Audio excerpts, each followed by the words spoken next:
नमस्कार दोस्तों, मैं हूं राघवेंद्र। स्वागत है आप सभी का इन खबर पे। जिस तरीके से उत्तर प्रदेश में निकाय चुनाव हुए उसके बाद आज परिणाम का दिन है और जो अभी रुझान सामने आ रहे हैं 17 नगर निगम उत्तर प्रदेश के गाजियाबाद, फिरोजाबाद, प्रयागराज, अलीगढ़, बरेली, मथुरा, झांसी, गोरखपुर, वाराणसी, शाहजहांपुर, अयोध्या, सहारनपुर, मुरादाबाद, कानपुर, लखनऊ, वहीं मेरठ और आगरा, इन 17 सीटों पे जो है 16 सीटों पे बीजेपी आगे चल रही है। एक सीट जो है वो आगरा की, जहां से बीएसपी की उम्मीदवार आगे चल रही हैं। और आप सबको बता दूं कि सबसे दिलचस्प बात जो निकलकर सामने आई है सहारनपुर की, जहां पे सपा और बीजेपी में लड़ाई चल रही थी, वहीं उसके बाद बसपा आई, बसपा और बीजेपी में लड़ाई चली, लेकिन बाजी मारता हुआ कोई और नजर आया।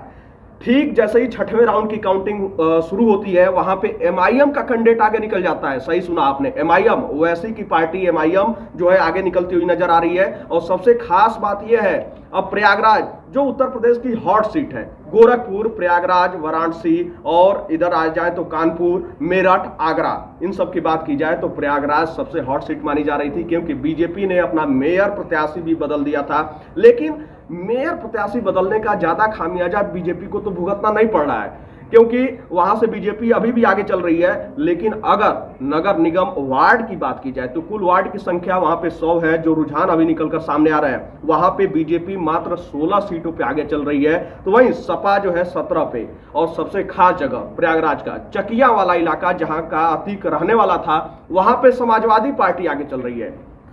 अब क्या है ना कि वार्डों के हिसाब से राजनीति तय हो जाती है, क्योंकि वार्ड के लोग क्या सोच रहे हैं वही तो बता पाएंगे। अब जो चकिया के लोग हैं अब यही तो सोच रहे हैं कि सपा ठीक है, तो सपा वहां से आगे चल रही है। वहीं अगर गोरखपुर की बात की जाए तो गोरखपुर से बीजेपी आगे चल रही है। और जीत जो वोटों का अंतर है ना, गोरखपुर में लगभग 25,000 का अंतर पहुंच चुका है। वहीं अगर आगरा की बात की जाए तो आगरा से बसपा की प्रत्याशी जो है 10 से 12,000 के वोटों से के अंतर से आगे चल रही हैं। वहीं अखिलेश भैया का जो गढ़ है, इटावा हो गया, मैनपुरी हो गया, करहल हो गया, उसको संभालते हुए नजर आ रहा है। इटावा की दोनों सीटों पर समाजवादी पार्टी आगे चल रही है। करहल नगर की सीट पर भी समाजवादी पार्टी आगे चल रही है।